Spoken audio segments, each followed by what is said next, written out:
మాతృదేవో భవ, పితృదేవో భవ, ఆచార్య దేవో భవ ప్రజా కార్యక్రమానికి స్వాగతం. హైదరాబాద్ నుంచి కందాడ శ్రీకర శర్మ గారు సాఫ్ట్వేర్ ఉద్యోగి ప్రశ్న అడుగుతున్నారు. గురువు గారికి నమస్కారం. ప్రపంచీకరణ పేరిట అనేక వింతలు జరుగుతున్న తరుణంలో నేటి యువతను ధర్మ మార్గం వైపు మళ్లించడం ఎలా? నమస్కారం. ప్రపంచీకరణ పేరిట జరుగుతున్న అనేక వింతల్లో ఏదైనా ఒకటి నుండి చెప్పండి. ఇప్పుడు వ్యవసాయ భూములు అన్యాయం అయిపోవటం అనేది ప్రపంచీకరణలో, అంటే ఫ్యాక్టరీల నిర్మాణం విపరీతంగా ఫ్యాక్టరీల నిర్మాణం ఇదివరకు కూడా జరిగింది. నెహ్రూ గారు పారిశ్రామిక వ్యవస్థను మొదలుపెట్టాడు, పటేల్ వ్యవసాయం అన్నాడు, నెహ్రూ పరిశ్రమలు అన్నారు. ఇద్దరిది చెరో దృష్టి. ఇది తప్పు ఏది ఓపెన్ చెప్పలేం, కానీ ఇది ప్రధానంగా వ్యవసాయ దేశం. పారిశ్రామికీకరణ ఇండస్ట్రియలైజేషన్ అని పూర్వం నుంచి అప్పటి నుంచి జరిగింది. కానీ మల్టీనేషనల్ కంపెనీల ప్రభావం, రకరకాల వస్తువుల వినియోగం, అది సమస్య. ఇప్పుడు ఏమైందంటే మనకు కావలసిన వస్తువు ఇదివరకు బాగా ప్రాచీన వ్యవస్థలో మన గ్రామంలో దొరికేది. బట్టలు కావాలంటే మన ఊళ్ళోనే పద్మశాలీలు తయారు చేసిన బట్టలు వాడేవారు. ఇనప వస్తువులు కావాలంటే మన కమ్మరులు, కుండలు కావాలంటే మన కుమ్మరులు, అన్నీ అంతే. ఇది వేరే గ్రామానికి కూడా వెళ్ళే పనేం లేదు. అందుకే గ్రామ స్వరాజ్యం అంటారు. గాంధీ గారు చెప్పిందంతా అదే. ఒక పెళ్లి జరిగితే ఆ పెళ్లికి కావలసినటువంటి వస్త్రాలు, వైభవాలు, భూషణాలు అన్నీ కూడా ఆ ఊళ్ళోనే దొరికేవి. మహా అయితే కొద్దిగా పక్క ఊళ్ళు 5-6 ఊళ్ళు అంతే.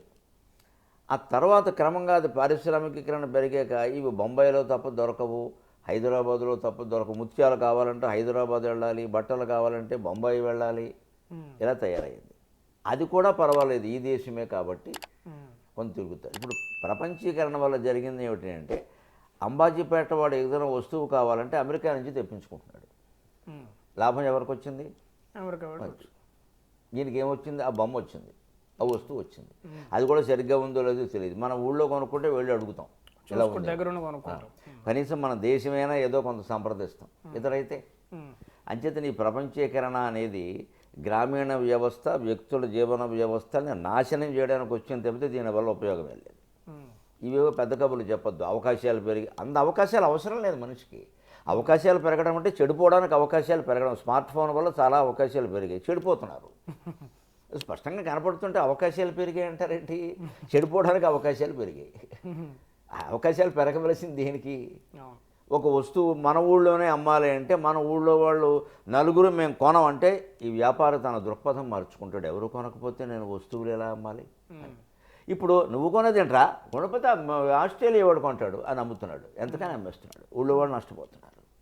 అంచేది అవకాశాలు దేనికి పెరిగాయి? దోపిడీ చేసుకుందుకు పెరిగాయి. జనం సుఖంగా ఉండడానికి పెరగల. దాన్నే సాగర ఘోష కావ్యంలో చెప్పాను నేను 7వ అధ్యాయంలో. అరచేతను వైకుంఠము సరకుల కొనుగోలు కూడా స్వగృహమునందే. అరచేతను వైకుంఠము సరకుల కొనుగోలు కూడా స్వగృహమునందే. ధరయెల్లనొక్క గ్రామము కరవోనిక కాగితముల కార్యాలయములు. ఆఫీసులో కాగితాలు ఉండవు, ఉంటే నష్టమేమిటి? ఏం కాగితాలు ఉంటే ఏమైపోయింది? కాగిత పరిశ్రమ బాగుపడింది. ఇప్పుడు పేపర్ మిల్లులు మూతపడతాయి. మరి వాడి సంగతి ఏమిటి అంటే ఏదో వచ్చేసిందంటే దీని సంగతి ఏమిటి? పోనీ పేపర్కి ఈ స్మార్ట్ ఫోన్కి తేడా ఏంటో తెలుసా? మన మీద కోపంతో ఎవడన్నా ఒక పెద్ద ఉత్తరం రాసాడు అనుకో, మనకి ఆకాశరామన్న అని తిడుతూ, అది మనకి చేరడానికి 5-6 రోజులు పడుతుంది. మనకి చేరాక మనం తీసుకుని చదవడానికి ఇంకో రోజు పడుతుంది. అంటే 6 రోజులు మన దుఃఖం 5 పడింది.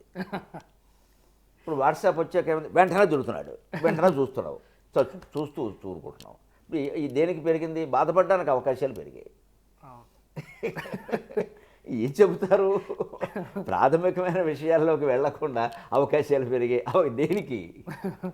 ఉత్తరాలు మానేసి ఫోన్లు రావడం వల్ల కొన్ని ఇబ్బందులు అయితే, ఫోన్లు కూడా స్మార్ట్ ఫోన్లుగా రావడం వల్ల ఇంకా ఇబ్బందులు అయితే, వాట్సాప్లు, ఫేస్బుక్లు రావడం ఇంకా తిట్లు పెరిగాయి, ఇంకా దండకాయలు పెరిగాయి, ఇంకా అపశకునాలు పెరిగాయి. ఎందుకంటే ఉత్తరాలు రాస్తే కనీసం ఆధారం ఉండేది చూపించడానికి. వాట్సాప్లో పంపితే వాడు డిలీట్ చేస్తాడు, జరగకుండా చేస్తాడు, వైరస్ పెడతాడు, వాడు తలకాయ పెడతాడు. ఆధారం దొరకట్లా. పక్కా ఉత్తరం ఆధారం ఉండేది. ఆ ఉత్తరం ఎంతకాలం ఉండేది అంటే 100 ఏళ్ళు ఉండేది. 100 ఏళ్ల క్రితం ఆస్తుల కోసం దస్తావేజులు చూపించి దెబ్బలాడిన వాళ్ళు ఉన్నారు. ఇప్పుడు ఆధారం లేదు. ఈ సైబర్ నేరాలు వచ్చాక పోలీసులకి ప్రాణాలు పోతున్నాయి ఇక్కడ ఇవి నిరూపించలేక. ఇవి ఉండవు, అక్కడ దొరకవు. పైగా దాన్ని వెతకాలంటే ఒక గంట వెతకాలి. ఇప్పుడు ఫలానా వాళ్ళు నన్ను తిడుతూ ఉత్తరం రాశారండి అని పోలీస్ స్టేషన్లో ఇచ్చామనుకో, ఆయన చదవడానికి 5 నిమిషాలు పడుతుంది. లేదండి నన్ను తిడుతూ మాట్లాడినారంటే ఆ వీడియోలన్నీ చూడడానికి 16 గంటలు పడుతుంది. వాడు చూడ నాకేం పనండి బాబు ఇవన్నీ, మీరు చూసి నెంబర్ చెప్పండి అంటాడు. ఎలా అవుతుంది ఇది? మొత్తం మీద ప్రపంచీకరణ వల్ల నష్టమే తప్ప లాభం లేదు. 10% లాభాలు ఇవి మాట్లాడద్దు. 90% నష్టం ఉన్నప్పుడు 10% ఏం చేస్తావు? ఈ వింతల్లో ఇప్పుడు ధర్మ మార్గం వైపు ఎలా మళ్ళించాలి అంటే, ఇప్పుడు ఒకటే లెక్క, సముద్రం అంత దూరంలో ఉందిరా, నేనేమైనా చేసిందా? మన ఇంట్లో మన పని మనం చేసుకుంటున్నాం కదా. హైదరాబాద్ వాళ్ళకి సముద్రంతో ఏం పని? ఏం లేదు కదా. కాకినాడ వాళ్ళని కూడా దాని అంతటా అదేం చేయదు కదా. అంత వచ్చేసి ముంచేసిన సందర్భాలు ఎప్పుడున్నాయి? లేవు, చాలా తక్కువ. ఏదో 50 ఏళ్ళకి ఒకసారి సునామీ లాంటివి వస్తే రావు. అది కూడా మన ప్రారంభమే, మనం చేసుకున్నది. అంటే ఎంత సముద్రం నీ పక్కనే ఉన్నా నువ్వు దాన్ని పట్టించుకోకుండా నీ పని చేసుకుంటే బాగానే ఉన్నావు కదా. అంచేత యువతరానికి మనం చెప్పగలిగింది ఒకటే, మళ్ళించడానికి ఇదేమీ ఆవుల మంద కాదు, గేదెల మంద కాదు. ఏం లేదు ఇక్కడ. గోవర్ధన పర్వతం ఎత్తడానికి శ్రీకృష్ణుడు లేడు. ఎవరి మటుకు వారే మనకి ఇది ఎంతవరకు అవసరం ఈ గ్లోబలైజేషన్. నీ ఇంట్లో ఒక దువ్వెన కావాలి, దానికి డెన్మార్క్ నుంచి తేవాలా దువ్వెన? ఇది మానేసుకుంటే ఎవరి మటుకు వాళ్ళు బాగుంటారు. మొత్తం యువతరాన్నంతా మళ్ళీ అది సాధ్యమయ్యే పని కాదు. వివేకానందులకు అవ్వలేదు, శంకరాచార్యకి అవ్వలేదు, మన వల్ల అవుతుందా? కానీ మన ప్రయత్నం మనం చేస్తే ఒకనాటికి 10 మంది మారేవాళ్ళు 100 మంది. అయితే ఈ దేశానికి ఒక విచిత్ర స్వభావం ఉంది, పాశ్చాత్య దేశాల్లో ఉండదు. ఇలాగా ముందు 10 మంది మనం చెప్పేదాన్ని అనుసరించడానికి 5-6 ఏళ్ళు పట్టేస్తుంది. తర్వాత 10 మంది 100 మంది కావడానికి 2 ఏళ్లే పడుతుంది. 100 మంది 1000 మంది కావడానికి ఏడాదే పడుతుంది. 1000 మంది 1,00,000 మంది కావడానికి 4 రోజులే పడుతుంది. 1,00,000 మంది 10 కోట్ల మంది కావడానికి 10 నిమిషాలు పడుతుంది. అది భారతదేశం మధ్యాక. ఇది భారతదేశం ప్రత్యేకత. ఇక్కడ జనం ఎలా అనుసరిస్తారంటే, ఎంతమంది అనుసరిస్తున్నారో చూస్తారు. గుళ్ళు గోపురాలు తీర్థాలు కూడా చూసుకోరు. అందరూ ఈ మధ్య అందరూ అక్కడికి కాళహస్తి పక్కన ఏదో ఊరుంది అక్కడికి వెడుతున్నట్టు అంటే ఆలోచిస్తారు ముందు. అది పెడతారో మనకు అలా పెడుతున్నట్టు. ఇప్పుడు అరుణాచలం చూడు, ఈ మధ్యన ఒక 10 ఏళ్ళు కూడా అవ్వలేదు. అంతకుముందు అరుణాచలం లేదా, రమణ మహర్షి లేడా? అలా అదొక వేలం వెర్రి కింద. మంచికైతే పర్వాలేదు, చెడుకు అంతే.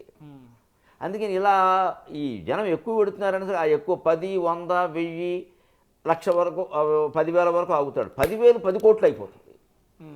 అంచేతనే మనం సందేశాన్ని బాబు ఎవరి మనస్సును వారు పరిశీలించుకోవాలి. ఎవరికి ఎంతవరకు అవసరమో ప్రపంచీకరణను అంతవరకే అనుసరించాలి. మీకు ఈ దేశంలో దొరకని వస్తువుని అమెరికాలో కొనమనం, తప్పు లేదు. ఇక్కడెక్కడ కొనేవాళ్ళు లేరంటే వేరే దేశానికి అమ్మమనం. అంతేగాని నెట్లో పెట్టేసేసి ఎవడు కొనుక్కుంటే నాకేమేంటే, దేశం ఏమైంది? సామూహిక భావన, సామాజిక బాధ్యత యువతరానికి కాదు ఎవరికి కలగాలన్నా వారికి వారే ఆలోచించాలి.